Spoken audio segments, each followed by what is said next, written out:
Bismillahirrahmanirrahim. Assalamualaikum warahmatullahi wabarakatuh.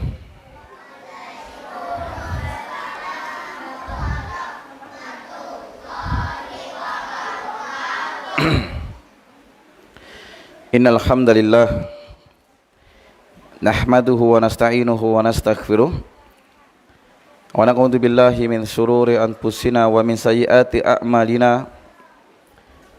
May yahdihillahu fala mudhillalah wa may yudlil fala hadiyalah. Wa ashhadu an la ilaha illallah wahdahu la syarikalah wa ashhadu anna Muhammadan abduhu wa rasuluh. Ya ayyuhalladzina amanu taqullaha haqqa tuqatih wa la tamutunna illa wa antum muslimun. Ya ayuhan nasu taqu rabbakumul ladzi khalaqakum min nafsin wahidah wa khalaqa minha zawjaha wa batha minhuma rijalan katsiran wa nisaa'a wattaqullaha alladzi tasaaluna bihi wal arham innallaha kana 'alaikum raqiba. Ya ayyuhalladzina amanu taqullaha wa qulu qawlan sadida yuslih lakum a'malakum wa yaghfir lakum dunubakum wa man yuti'illaha wa rasulahu faqad faza fawzan 'azima.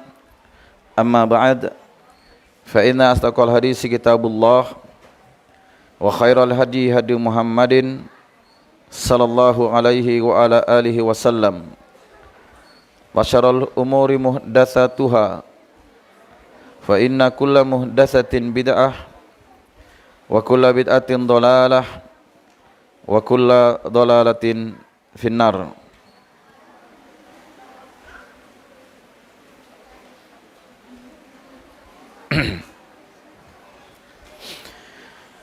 Para hadirin sekalian, para orang tua, wali murid, para guru dan anak-anak sekalian, ya alhamdulillah di pagi hari ini kita dipertemukan oleh Allah Subhanahu wa taala dalam pertemuan yang diharapkan Allah Subhanahu wa taala akan memberikan berkah dan melimpahkan rahmatnya kepada kita bersama. Ya, tema di pertemuan kita pagi hari ini adalah pendidikan anak. Itu merupakan kewajiban kita bersama. Ya, perlu dimaklumi bahwa setiap orang yang hidup di muka bumi, ketika mereka memiliki anak, maka semua pasti menginginkan kebaikan untuk anaknya. Hanya saja sebagian manusia atau sebagian orang tua kadang mereka menginginkan kebaikan untuk anak-anak mereka itu sesuai dengan apa yang mereka lihat dari kebanyakan manusia di muka bumi ini. Kalau mereka melihat orang memiliki harta benda itu baik menurut mereka, maka mereka ingin anak mereka seperti itu. Kalau mereka melihat ada orang yang dihormati di tengah masyarakat seperti itu, mereka ingin anaknya seperti itu. Dan lain sebagainya, dan lain sebagainya. Tetapi kalau kita beragama, maka di dalam Islam itu ada syariat yang Allah Subhanahu wa taala syariatkan untuk kita. Maka semua perkara telah dituntunkan, termasuk di dalam mendidik seorang anak. Bahkan sebelum lahir saja anak itu sudah dituntunkan kepada kita. Sebelum mencari istri saja sudah dituntunkan kepada kita. Ya, Rasulullah sallallahu alaihi wasallam itu memerintahkan untuk mencari seorang istri yang peranak, itu yang subur, bisa beranak banyak, dan demikian pula yang penyayang, supaya dia bisa menyayangi anak-anaknya. Dan demikian pula Nabi SAW akan berbangga dengan banyaknya umat pada hari kiamat di depan umat-umat yang lainnya. Maka tentu Di dalam perkara ini syariat kita menuntunkan berbagai macam perkara yang harus kita lewati untuk meraih kebahagiaan di dunia dan di akhirat melalui anak-anak. Karena itu siapa saja dari kalangan ibu dan bapak yang menginginkan kebahagiaan bagi anak-anak mereka, maka wajib bagi mereka untuk memiliki ilmu dan mengetahui jalan kemana mereka mengarahkan anak-anak mereka. Dan demikian pula bagi para pengajar laki-laki dan perempuan yang menginginkan kebaikan untuk anak-anak mereka, anak-anak didik mereka, mereka ini adalah uswah, adalah panutan bagi murid-murid mereka. Dan demikian pula bagi anak-anak yang belajar, baik laki-laki ataupun perempuan, yang mereka menginginkan kebahagiaan, maka tentunya mereka harus betul-betul belajar dengan baik. Maka di dalam Islam, pendidikan terhadap anak ini itu dihitung adalah perkara yang sangat penting sekali, karena terkait dengan kemaslahatan orang tua dan anak itu sendiri. Kenapa? Karena pendidikan anak itu dia terkait dengan kemaslahatan kebaikan bagi orang tua dan anak-anak itu secara bersamaan. Bahkan keterikatan baiknya umat dan masyarakat di masa depan itu tergantung pada pendidikan anak. Tergantung pada apa? Pendidikan anak. Karena itulah Islam itu betul-betul memperhatikan masalah pendidikan pada anak. Karena itu Nabi kita Muhammad sallallahu alaihi wasallam, beliau adalah pemimpin dalam mendidik dan beliau adalah pemimpin di dalam mengajar. Karena itu Nabi kita Muhammad sallallahu alaihi wasallam diutus oleh Allah Subhanahu wa taala mualliman. Beliau itu sebagai pengajar, mursyidan, dia itu sebagai pembimbing terhadap orang tua dan terhadap anak-anak. Karena itu cukuplah dengannya kita akan meraih kebahagiaan di dunia dan di akhirat. Karena itu di dalam Al-Quran itu disebutkan kisah bagaimana pendidikan terhadap anak. Dan demikian pula dari perbuatan Rasulullah sallallahu alaihi wasallam itu ada perbuatan beliau di dalam mendidik anak-anak. Ini dari hal yang hendaknya kita perhatikan bersama. Maka di pertemuan ini ya kita akan sedikit membahas dari perkara yang terkait dengan pendidikan anak. Jadi perlu diketahui bahwa setiap anak yang lahir di dunia ini, sebagaimana datang dalam sebuah hadis yang sahih dalam riwayat Imam Muslim, datang dari sahabat Abu Hurairah radhiyallahu taala anhu, di mana Rasulullah sallallahu alaihi wasallam bersabda, kullu mauludin yuladu alal fitrah. Setiap anak yang lahir itu dalam keadaan fitrah. Apa itu fitrah? Dia suci, tidak ada warnanya. Dia lahir dalam keadaan fitrah, dalam keadaan suci, tidak mengetahui apa-apa. Kemudian kata Rasulullah, fa abawahu, maka kedua orang tuanya lah. Kedua orang tuanya yuhawidani au yunasirani au yumajjisani. Maka kedua orang tuanya lah yang menjadikan dia Yahudi, atau yang menjadikan dia Nasrani, atau dia menjadikan Majusi.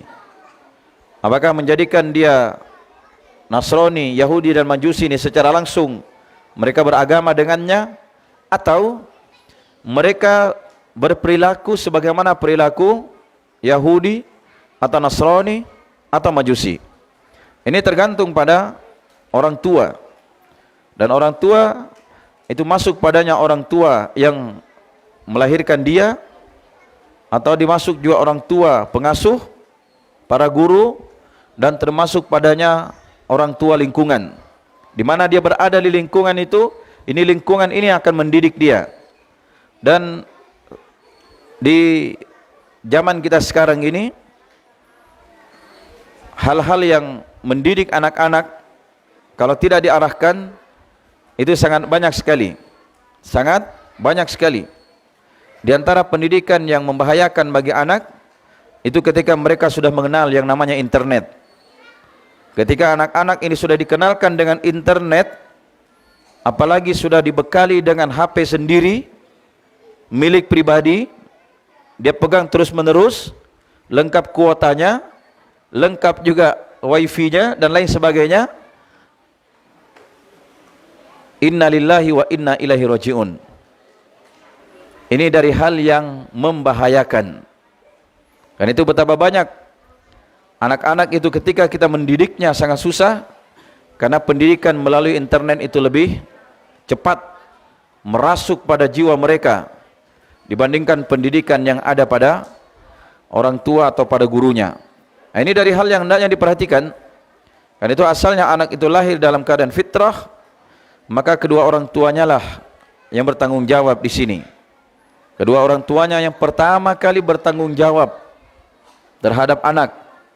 Mau dibawa kemana mereka? Mau dibentuk bagaimana mereka? Maka ini tanggung jawab dari orang tua. Jadi perhatikan ya, orang tua mereka ini adalah yang bertanggung jawab terhadap anak-anak. Kemudian dari hal yang perlu diperhatikan di sini adalah pendidikan terhadap anak ini merupakan tanggung jawab kita bersama. Di samping tanggung jawab orang tua, maka merupakan juga tanggung jawab orang-orang yang memiliki ilmu. Merupakan apa? Tanggung jawab orang-orang yang memiliki ilmu. Maka beruntunglah orang-orang yang mendidik anak-anak sehingga mereka ini menjadi orang-orang yang baik di masa depan. Dan ini adalah keutamaan yang besar dan menjadi bekal bagi orang-orang yang mendidik mereka. Makanya orang tua yang menginginkan anaknya untuk menjadi anak yang salih dan solihah, maka mereka harus mengerti bagaimana cara mendidik anak.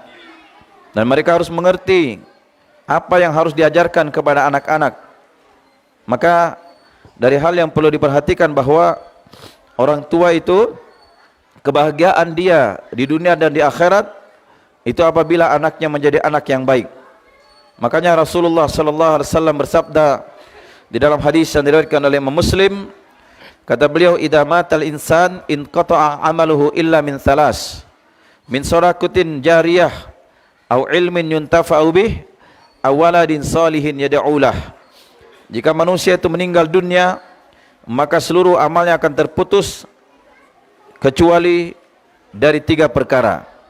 Artinya 3 perkara ini walaupun dia sudah meninggal dunia dan masuk di dalam kubur, maka ini terus menerus akan mengalir pahalanya kepada mereka. 3 hal ini. Ini bukan pembatasan, tapi 3 hal ini adalah perkara yang sangat penting kita perhatikan.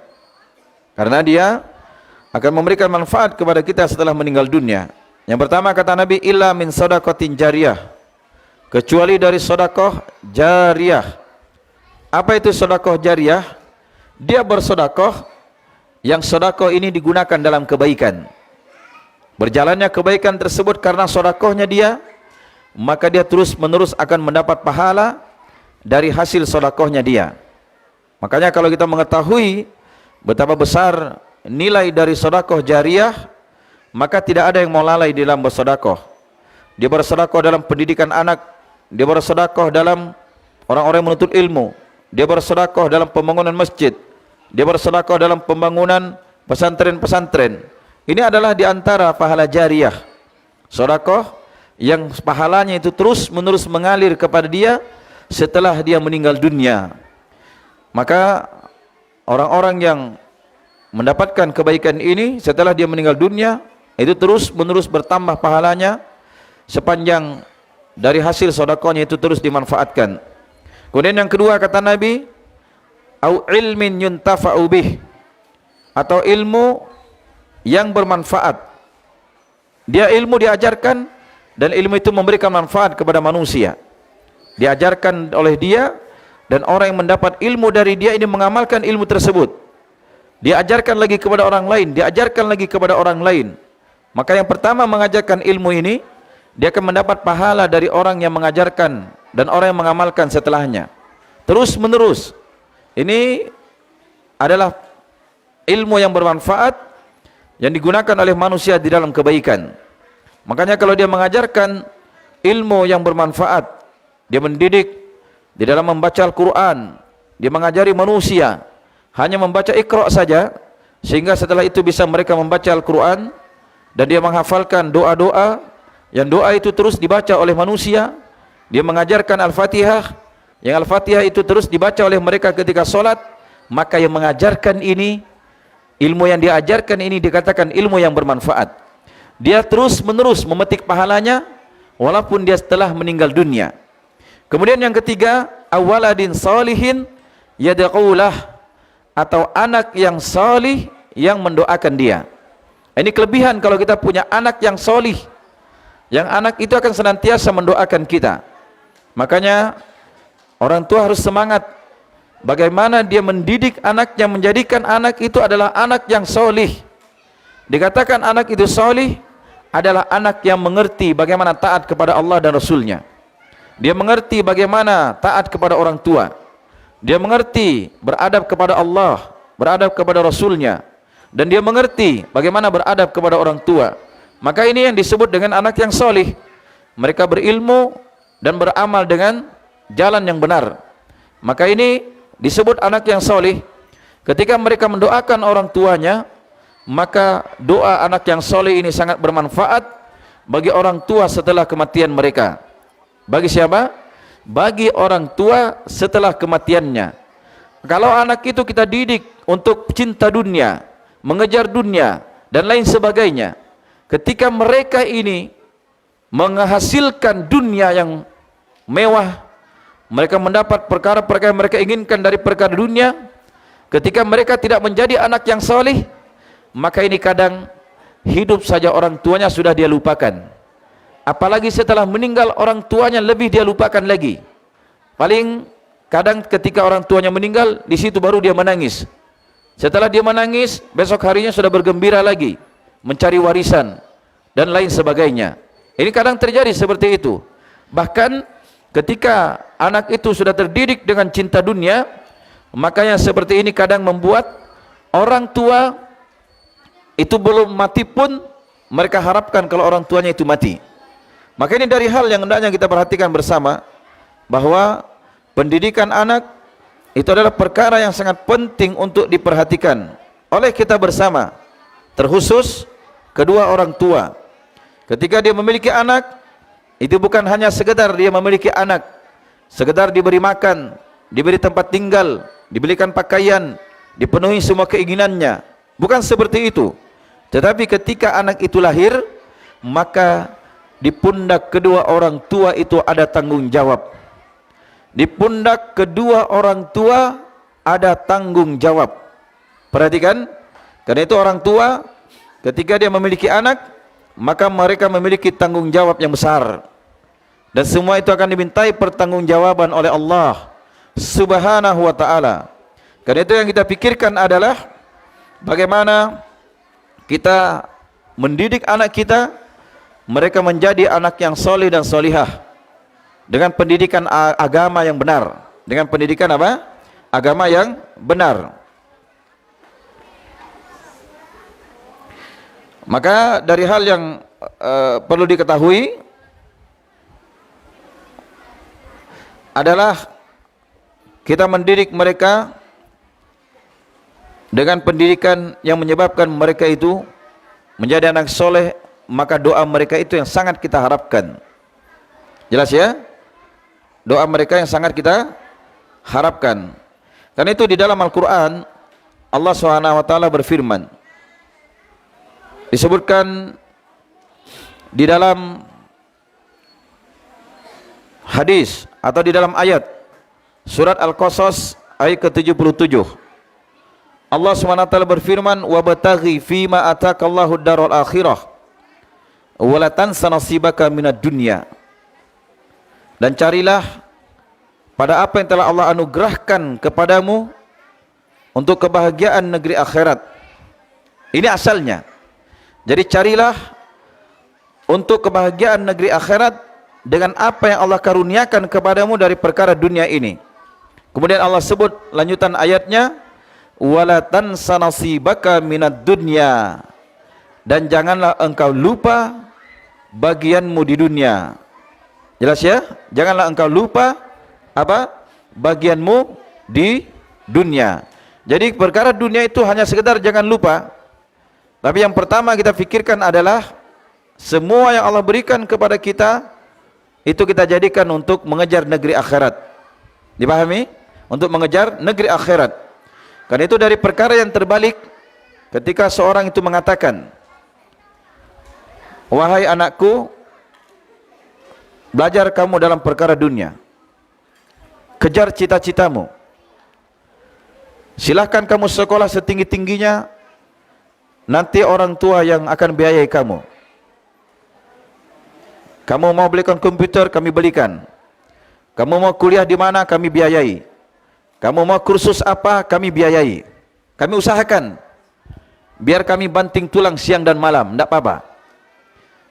Baru menyusul perintah berikutnya apa? Tapi jangan lupa kamu sholat ya. Jadi sholat itu hanya sekedar jangan lupa. Nah, ini terbalik dengan ayat di sini. Tapi harusnya yang pertama kita didik anak kita apa? Dia mengejar negeri akhirat. Ditanamkan kepada jiwa mereka bahwasanya mereka hidup di dunia ini diciptakan oleh Allah dalam rangka untuk beribadah kepadanya. Ini pokok yang perlu kita ketahui. Ketika mereka lahir di dunia ini, ada mereka, itu apa tujuannya? Allah menciptakan ini dalam rangka untuk beribadah kepada Allah. Karena itu Allah berfirman, "Wa ma khalaqtul jinna wal insa illa liya'budun." Dan tidaklah saya menciptakan jin dan manusia kecuali kata Allah hanya untuk beribadah kepadaku. Ini menunjukkan apa? Asalnya kita ini hidup di dunia itu untuk beribadah kepada Allah. Maka pokok yang harus kita perhatikan ketika Allah berikan kepada kita kesehatan, kesempatan, ilmu, harta benda, tujuannya untuk apa? Dalam rangka untuk mengejar negeri akhirat. Kemudian baru dikatakan wala tansa nasibaka minad dunya. Maka janganlah kamu lupa bagianmu di dunia ini. Ini dari hal yang hendaknya diperhatikan. Jelas ya? Dari hal yang hendaknya diperhatikan. Karena itu ketika seorang itu memiliki anak yang salih, maka pada hari kiamat orang tua ini akan diangkat derajatnya oleh Allah. Terus diangkat derajatnya, terus diangkat derajatnya. Karena dia memiliki anak yang salih. Coba perhatikan ya, Rasulullah SAW bersabda di dalam hadis yang diriwayatkan oleh Imam Ahmad dan sanadnya hasan. Rasulullah bersabda, "Innallaha azza wa jalla la yarfa'u ad-darajata lil 'abid lil 'abdi as-salih fil jannah fayaqulu ya rabb anna li hadhihi fayaqulu bi istighfari waladika lak." Kata Rasulullah SAW, sesungguhnya Allah Ta'ala akan mengangkat derajat seorang hamba yang solih. Perhatikan, sesungguhnya Allah itu akan mengangkat derajat seorang hamba yang solih fil jannah, di dalam surga. Maka hamba ini bertanya, ya Rabb, wahai Rabbku, anna lihada. Maka dia bertanya kepada Allah, wahai Rabbku, bagaimana hal ini bisa terjadi? Itu ketika dia berada dalam surga, maka derajatnya Allah angkat. Terus Allah angkat derajatnya, sehingga dia bertanya, wahai Rabbku, kenapa ini bisa terjadi? Derajatnya diangkat di dalam surga ini. Maka dikatakan kepada dia, hal itu dikarenakan istighfarnya anakmu untuk kamu. Karena dia memiliki anak yang terus memintakan ampun untuk orang tuanya. Dipahami? Karena dia memiliki anak, kata Nabi SAW, bistighfari waladikalak, dengan istighfarnya permohonan ampun anakmu untuk kamu. Maka kalau dia memiliki anak yang senantiasa mendoakan orang tuanya, memintakan ampun, walaupun dia telah meninggal dunia, maka dia masuk surga dan itu akan diangkat derajatnya oleh Allah Subhanahu wa taala. Itu pengaruh kalau dia memiliki anak yang salih dan salihah, yang dia tinggalkan hidup di dunia, anak tersebut ingat kepada orang tuanya, dia doakan ketika orang tuanya masih hidup, Bahkan ketika orang tuanya telah meninggal dunia pun, maka mereka senantiasa mendoakan orang tuanya. Ayo anak-anak sini, dengar sini. Saya tanya, siapa hari ini yang telah mendoakan orang tuanya? Angkat tangan. Sudah mendoakan tadi orang tuanya? Masya Allah, ini lebih banyak yang angkat tangan daripada yang tidak angkat tangan. Bagaimana sebelah? Anak-anak perempuan, siapa hari ini yang mendoakan orang tuanya? Dia mendoakan orang tuanya karena dipimpin oleh gurunya atau karena dia sendiri yang mendoakan? Dipimpin. Itu bagian dari kebaikan, membiasakan dia. Maka saya ingatkan anak-anak, di setiap dia nanti sholat, nanti dia doakan orang tuanya supaya diampuni, supaya dirahmati, supaya diberikan taubat kepada orang tuanya. Kalau ada orang tuanya telah meninggal dunia, mintakan ampun, mintakan rahmat, dan minta agar diangkat derajatnya dan diluaskan kuburnya. Ini kalau apa? Kalau kita memiliki anak yang solih dan solihah. Nah sekarang orang tua saya tanya, dalam waktu 1 pekan ini, hari ini kan hari Sabtu, ya anggaplah mulai dari Senin kemarin sampai hari Sabtu ini, adakah kita mendoakan orang tua kita? Ini pertanyaan yang harus kita perhatikan pada diri kita. Apakah kita mendoakan mereka setiap hari? Atau hanya ketika orang tua kita meninggal saja? Ini yang jadi masalah di sini. Maka perhatikan, kalau kita cinta dan sayang kepada mereka, maka kecintaan dan sayang kita itu diwujudkan dalam bentuk kita menginginkan mereka itu selamat dari siksa kubur dan selamat ketika mereka kelak berada di negeri akhirat, selamat dari api neraka. Karena itu orang tua itu ketika mereka menjadi orang tua, itu di pundak mereka itu ada tanggung jawab. Karena itu Allah berfirman di dalam surat At-Tahrim pada ayat yang ke-6, ya ayyuhalladzina amanu qu anfusakum wa ahlikum naro wa quduhan nasu wal hijarah. Allah berfirman memanggil wahai orang-orang yang beriman. Perhatikan ya, ketika panggilan ini ditujukan kepada orang-orang yang beriman, itu tujuannya 2. Yang pertama, Allah mengingatkan akan nikmat keimanan. Jadi nikmat keimanan ini adalah nikmat yang sangat besar yang harus disyukuri. Kemudian tujuan yang kedua ketika dipanggil dengan panggilan keimanan adalah bahwa kalau kamu memang betul-betul orang yang beriman, maka keharusan dari keimananmu, lihat lanjutan ayatnya, ku anfusakum, jagalah diri-diri kalian, wa ahlikum, dan keluarga kalian, naro, dari api neraka. Jadi Allah perintahkan apa? Kepada kita untuk menjaga diri kita dan keluarga kita dari api neraka. Allah sebutkan waquduhun nas wal hijarah, yang mana bahan bakarnya itu adalah manusia dan batu. Itu bahan bakar dari api neraka. Maka ini tanggung jawab. Karena itu kalau kita sebagai kepala rumah tangga, tanggung jawab kita itu bagaimana menjaga dan mengarahkan istri dan anak kita ke jalan yang benar, ke jalan yang benar. Makanya seorang tabi'in yang bernama Qatadah menafsirkan ayat ini, maksudnya kata beliau, hendaklah engkau memerintahkan kepada mereka untuk berbuat taat kepada Allah dan melarang mereka durhaka kepada Allah. Ini dari hal yang hendaknya diperhatikan. Bantu mereka bagaimana menjalankan perintah Allah dan cegah mereka dari melakukan larangan Allah Subhanahu wa taala. Ini asalnya tanggung jawab seorang suami. Ketika suami tidak ada di rumah, maka ini tanggung jawab seorang ibu. Tanggung jawab seorang ibu. Makanya ibu itu disebutkan dia adalah al-ummu madrasatun. Ibu itu dia adalah madrasah, tempat pendidikan bagi anak-anaknya di rumah. Adapun pendidikan di sekolah, itu nilai lebih. Tapi asal dari pendidikan itu di mana?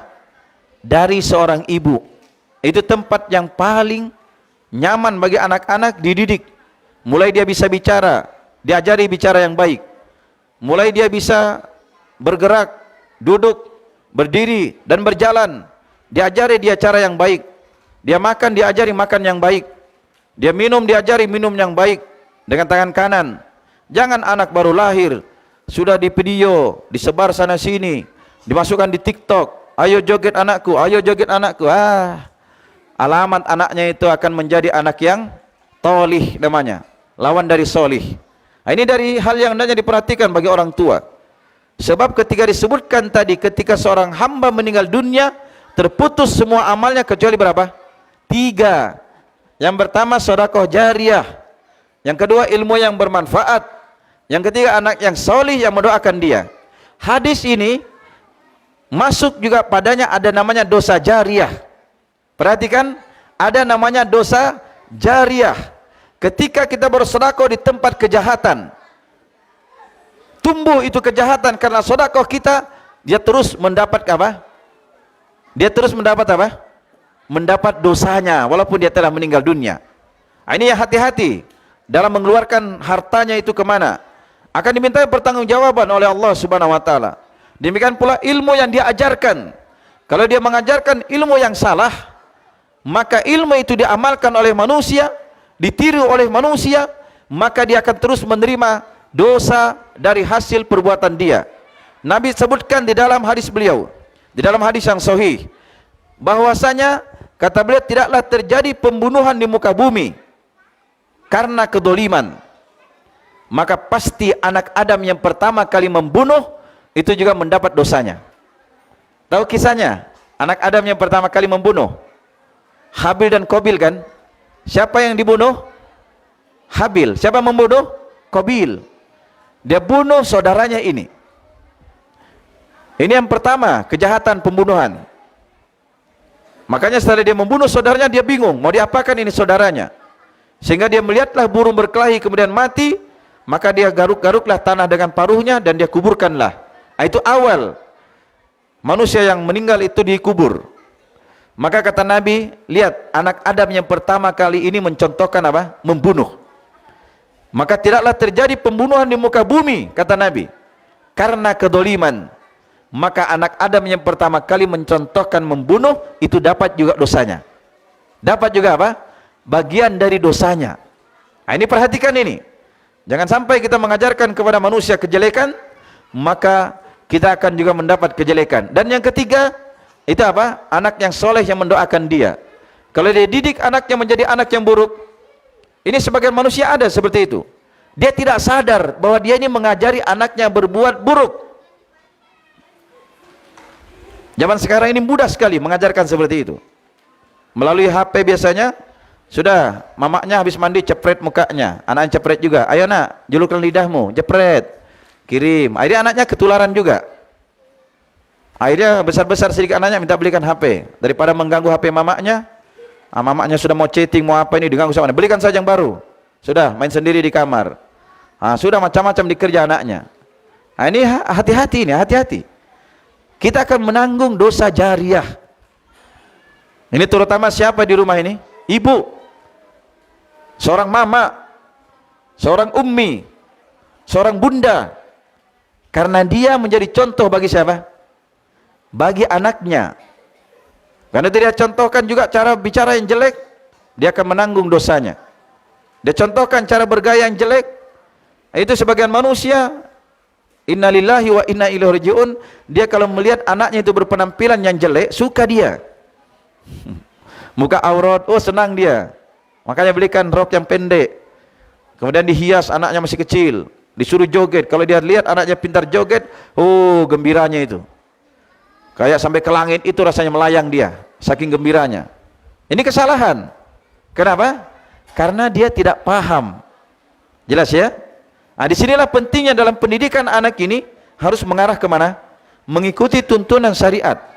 Tuntunan syariat. Karena itu datang dalam hadis yang sahih dalam riwayat Al-Imam Al-Bukhari, Rasulullah sallallahu alaihi wasallam pernah bersabda.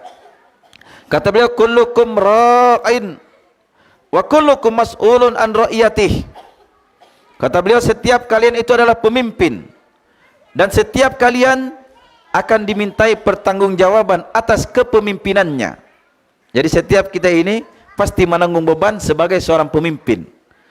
Dan setiap seorang pemimpin pasti akan dimintai pertanggungjawaban atas kepemimpinannya. Makanya kata Rasulullah SAW, beliau sebut yang pertama apa? ar-rajulur ra'in, atau disebut juga al-amirur ra'in. Ya, pemerintah, ya, sultan, pemimpin dalam negara ini, mereka adalah pemimpin dan akan dimintai pertanggungjawaban atas kepemimpinannya. War-rajulur ra'in ala ahli baitih. Seorang laki-laki itu kepala rumah tangga, ra'in fi ahlihi. Dia adalah sebagai pemimpin pada keluarganya. Wa huwa mas'ulun an ra'iyatih. Dan dia itu akan dimintai pertanggungjawaban atas kepemimpinannya. Setelah itu Nabi sebut lagi, wal mar'atu ra'iyatun fi baiti zaujiha wa waladiha. Dan seorang ibu, seorang wanita, ketika dia sudah menjadi seorang ibu, dia adalah pemimpin pada rumah suaminya dan pada anak-anaknya ketika suami tidak ada di rumah. Jelas ibu-ibu? Jelas bapak-bapak? Jadi yang menjadi pemimpin dalam rumah tangga siapa? Bapak. Tapi ketika bapak tidak ada di rumah, yang menjadi pemimpin dalam rumah tangga dan memimpin anak-anaknya siapa? Ibu, kata Nabi. Wahia mas'ulun an ra'iyatiha. Dan wanita ini akan dimintai pertanggungjawaban atas kepemimpinannya. Kemudian disebutkan lagi oleh Nabi sallallahu alaihi wasallam, wal khadimur ra'in. Dan seorang pembantu, dia itu adalah pemimpin pada harta tuannya. Maka dia juga akan dimintai pertanggungjawaban atas kepemimpinannya. Makanya di sini Umar atau Abdullah bin Umar Ibn Khattab mengatakan, didiklah anakmu, karena sesungguhnya engkau akan dimintai pertanggungjawaban mengenai pendidikan dan pengajaran yang telah engkau berikan kepada mereka. Akan dimintai pertanggungjawaban apa yang kau ajarkan kepada anakmu, apa yang kau didikan kepada mereka, itu akan dimintai pertanggungjawaban. Jelas ya? Dan kata beliau, dia juga akan ditanya mengenai kebaikan darimu, kebaikan dirimu kepadanya, serta ketaatannya kepada dirimu. Itu juga akan ditanya anak-anak. Karena itu orang tua itu mereka memiliki apa? Tanggung jawab. Mereka memiliki tanggung jawab. Karena itu di antara doa di dalam Al-Quran, doa yang dipanjatkan di dalam Al-Quran. Karena itu Hazm itu mengatakan, kata beliau, saya mendengar Al-Hasan Al-Basri ditanya oleh Kathir bin Ziyad mengenai firman Allah Subhanahu wa taala, walladzina yaquluna rabbana hab lana min azwajina wa dzurriyyatina qurrata a'yun waj'alna lil muttaqina imama.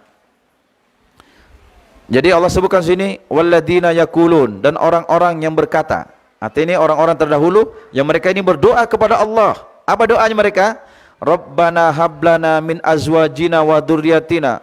Wahai Rabb kami, berikanlah kepada kami dari istri-istri kami dan keturunan-keturunan kami qurrata a'yun, yaitu sebagai penyejuk pandangan mata.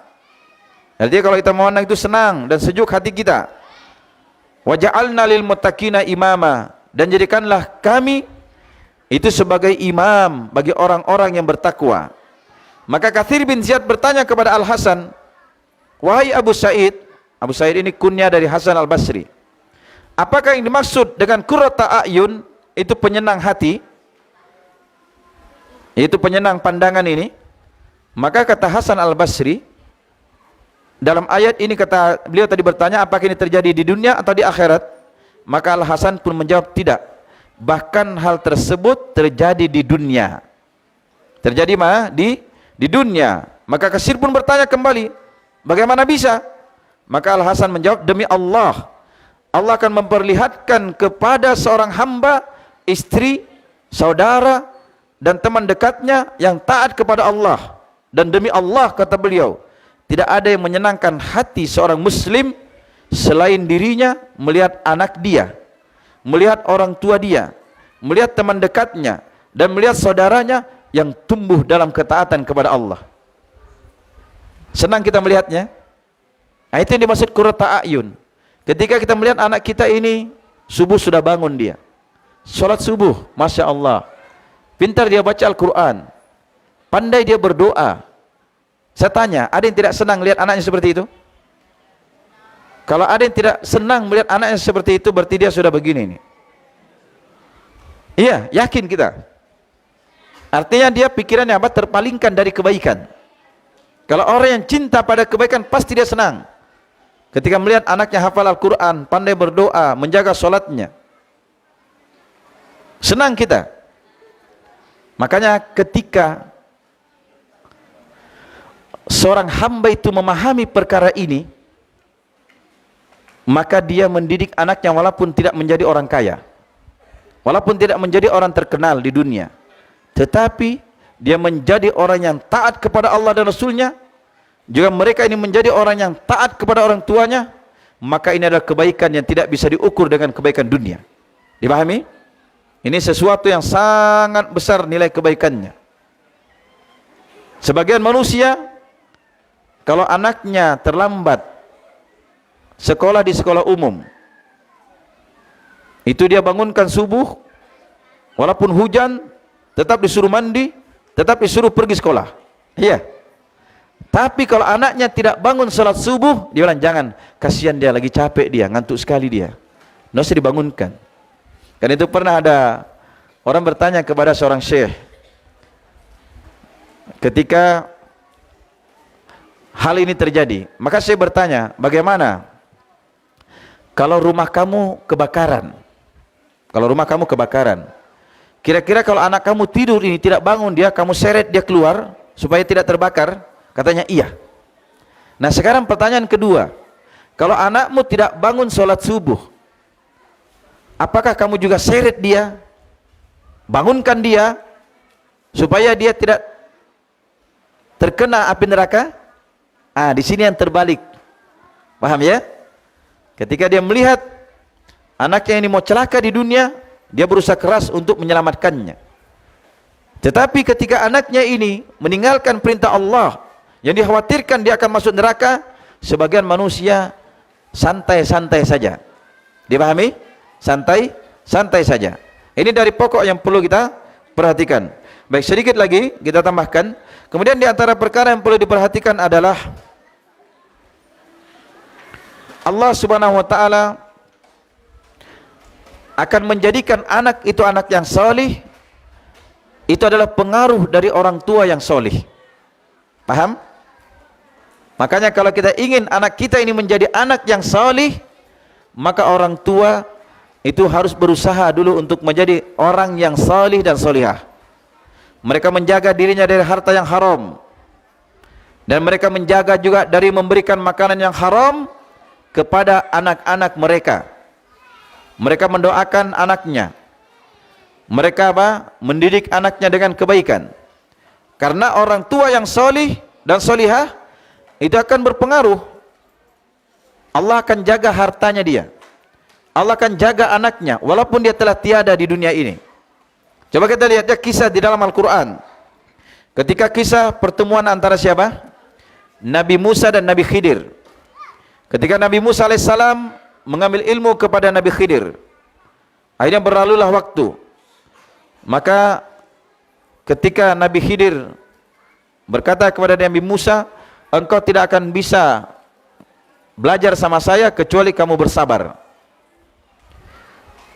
Pokoknya kamu bersabar, jangan banyak komentar. Ternyata Nabi Musa setiap kali Nabi Khidir melakukan sesuatu, pasti dia komentar. Pasti dia komentar. Maka terakhir yang terjadi adalah ketika Nabi Khidir membangun kembali rumah yang roboh. Rumah yang roboh ini milik kedua anak yatim. Maka Nabi Musa berkata kepada Nabi Khidir, kenapa engkau didirikan kembali rumah yang sudah roboh itu? Nah, ini yang ketiga ini terjadinya. Yang pertama kan nelayan melaut, tiba-tiba dibocori oleh Nabi Khidir perahunya. Maka berkata Nabi Musa, kenapa kau bocori perahu mereka? Mereka tidak bersalah. Kata Nabi Khidir, engkau tidak akan bisa menerimanya ini, karena tidak masuk di akalnya. Yang kedua, ketika mereka berjalan lagi mendapati seorang anak, maka anak ini dibunuh oleh Nabi Khidir. Maka Nabi Musa komentar lagi, kenapa kamu bunuh anak yang masih muda ini? Dia tidak bersalah. Nah yang ketiga, ini tadi mendirikan rumah yang sudah roboh. Maka setelah ini terjadi, maka Nabi Khidir mengatakan begini saja, kamu tidak bisa bersabar bersama saya. Maka sudah kita akhiri saja pertemuan kita. Kita berpisah sampai di sini. Sekarang saya jelaskan kepada kamu. Nah, ini menunjukkan bahwa kalau guru itu mengajar, kalau sesuatu yang kita dengar tidak masuk di akal, jangan langsung komentar. Paham? Itu yang menyebabkan ilmu itu tidak masuk kepada kita. Seperti Nabi Musa tadi kan. Makanya Nabi Khidir jelaskan. Sekarang saya jelaskan kata Nabi Khidir. Yang pertama, kenapa ini perahu nelayan ini saya bocori? Karena di laut sana itu ada penyamun. Tahu penyamun? Perampok. Yang mereka itu akan merampok dan mengambil perahu mereka ini. Makanya kata Nabi Khidir, saya bocori ini perahu supaya mereka kembali. Kan masih bisa ditambal kan? Sehingga tidak diambil oleh perampok di lautan tadi. Nah itu yang pertama kata beliau. Kemudian yang kedua, anak ini tadi kenapa saya bunuh? Menurut wahyu yang beliau terima, anak ini kalau dewasa nanti akan durhaka kepada orang tuanya. Maka dibunuh oleh Nabi Khidir agar Allah menggantikan dengan anak yang soleh. Ini kata Nabi Khidir. Itu yang tidak masuk di akalnya Nabi Musa alaihissalam. Kemudian yang ketiga kata beliau, nah ini pokok yang akan kita dengarkan di sini. Kata beliau, adapun yang ketiga ini, rumah yang didirikan tadi itu, dinding rumah itu adalah kepunyaan 2 orang anak yatim di kota itu. Jelas ya? Li gulamaini yatimaini fil Madinah. Itu tadi milik tembok yang didirikan kembali, tembok rumah yang roboh tadi, milik kedua anak yatim yang ada di kota itu. Nah, baru disebut oleh Nabi Khidir alaihissalam. Dan di bawahnya itu ada harta benda simpanan bagi mereka berdua. Jadi di bawah rumah tadi itu ada harta benda simpanan bagi kedua anak yatim tersebut. Ini peninggalan dari orang tuanya. Nah setelah itu disebut berikutnya, wa kana abuhuma sholiha, dan adalah bapak kedua orang anak yatim ini adalah orang tua yang solih. Makanya perhatikan di sini kata para ulama, karena orang tua yang soleh ini walaupun dia telah meninggal dunia, tapi ingat pengaruh dari kesolihannya, Allah jaga hartanya. Ya, Allah jaga keturunannya walaupun dia telah meninggal dunia. Makanya kalau kita ingin menjadi anak kita ini, menjadikan anak kita anak yang soleh, anak yang dijaga oleh Allah, harta kita terjaga, maka jadikanlah diri kita dulu di orang yang soleh, sehingga Allah akan didik dan jadikan juga anak kita adalah anak yang soleh. Nah kemudian dari hal yang perlu diperhatikan, ketika kita memiliki anak yang soleh dan kita adalah orang yang soleh, itu nanti kita dan anak keturunan kita digabungkan di surga, dikumpulkan kembali. Di mana? Di surga.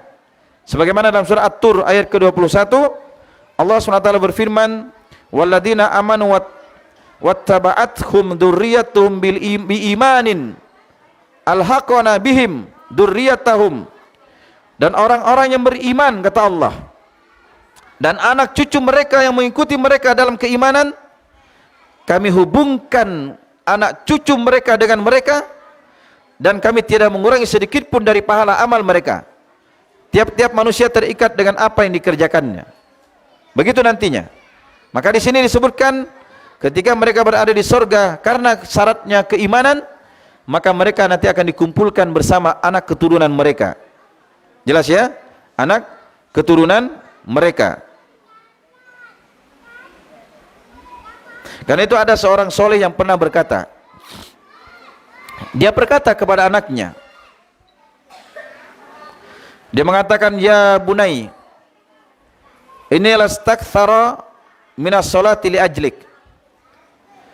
Katanya, wahai anakku, sesungguhnya aku memperbanyak solat ini karenamu. Artinya apa ini? Dengan harapan agar anaknya ini dijaga oleh Allah Subhanahu wa ta'ala. Makanya ini pengaruh ya. Kalau orang tua itu dia menjadi orang yang solih, dia taat kepada Allah, dia taat kepada Rasulnya, dia makan dari harta yang halal, dia mencari pekerjaan yang halal, ini akan berpengaruh kepada anaknya. Anaknya ini menjadi apa?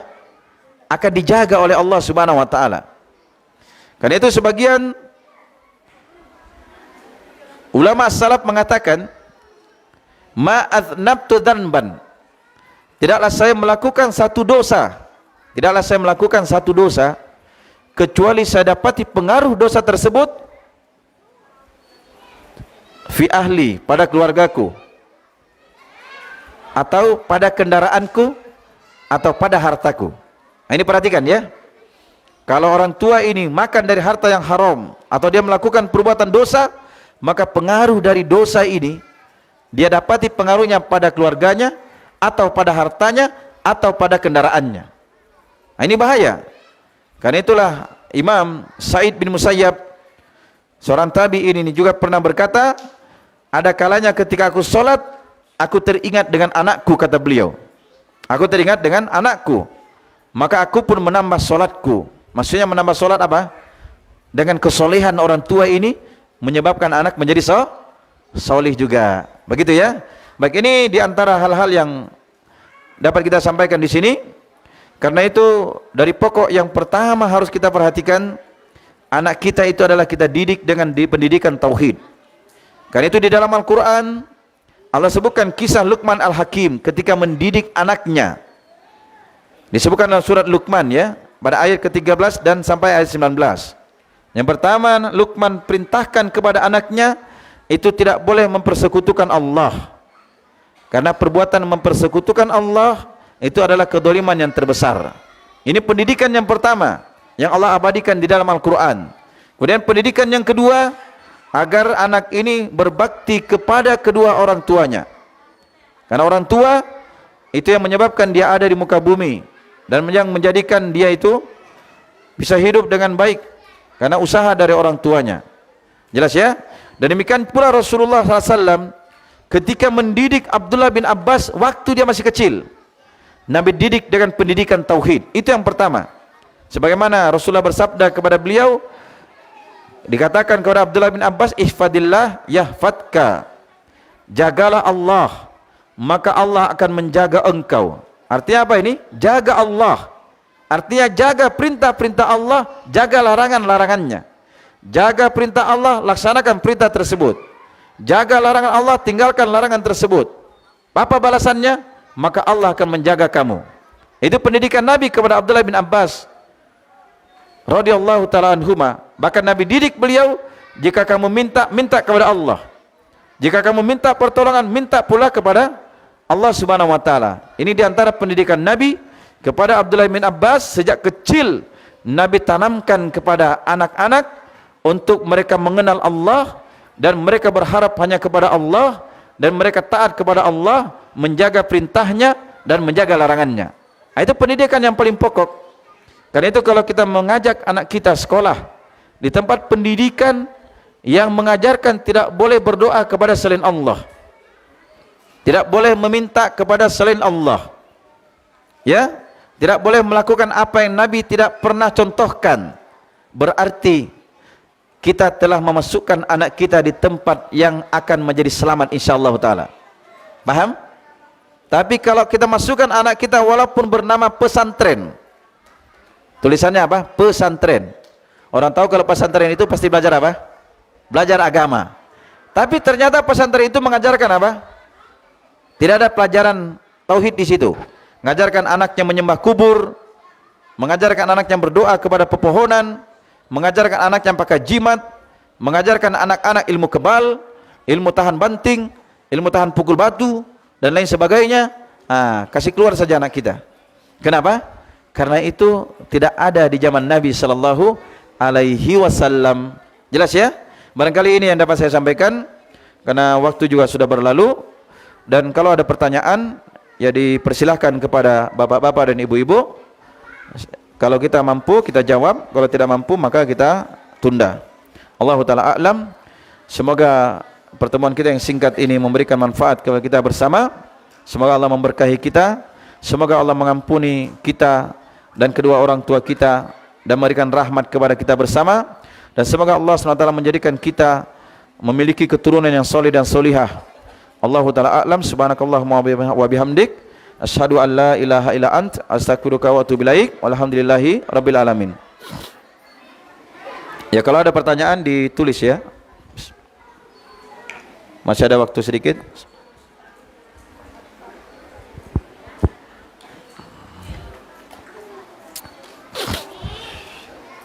Ini ada pertanyaan. Bismillah. Assalamualaikum warahmatullahi wabarakatuh.